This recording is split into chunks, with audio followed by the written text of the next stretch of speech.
We were talking earlier about the art of self-sabotage and how I am a master Jedi Knight with that, as you can see with my lightsaber back there.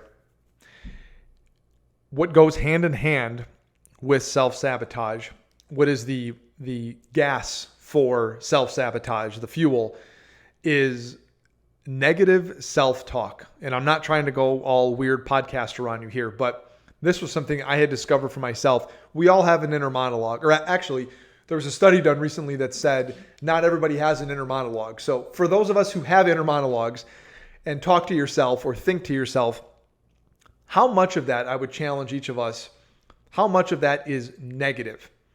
And for me, a lot of the time that I spend in my own head is negative. It's negative thoughts about myself. It's negative thoughts about situations. It's negative thoughts about other people. It's petty resentments. And I don't believe myself to be that. I don't believe myself to be a petty, resentful, tit for tat kind of person who keeps receipts on everything forever. But oftentimes in my head, that's what's running through my head.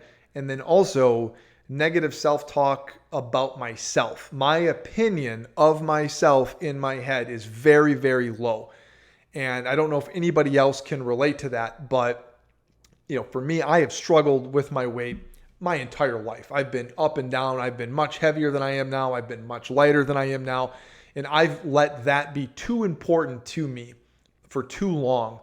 And I still have this where every time that I walk in front of the mirror, I look at myself, and what happens either externally or internally is I shake my head in disgust, basically. I'm just disappointed with myself. And then, why can't you get it together? Why can't you eat healthier consistently? Why can't you be more consistent with working out? Why are you still struggling with this as a grown adult who's, somewhat successful in life just by, virtue that I'm still here, still functioning? And then it gets to that it's going to negatively impact me long term, and what that could possibly mean for my relationship with my wife and my daughter. And what if I have health issues down the road, and blaming all that on myself, which I should. Like, the only reason that I am not as healthy as I should be or not as fit as I should be, no one has done anything to me. Nothing in the outside world has done anything to me. It's been my choices that have done this, but I have gotten in my own way and been in my own head for far too long and made so many poor choices because I am like almost doing it to spite myself. Or as Michael from The Office said, to spite her face. So I have been in my own head way too long. And I'm sure other people are like that. I don't think I'm alone in that. And I would be curious to know how other people deal with that.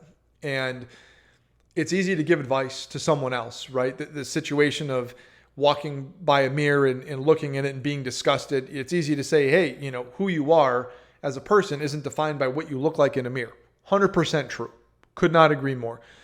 And also, I know what that internal struggle is like, to be so frustrated and to not be able to wear all the clothes that you have, and to always feel uncomfortable in the clothes that you have, or always feel uncomfortable when someone's taking a picture of you, or whatever the case is, and just to always feel like that. It's so frustrating and so disappointing.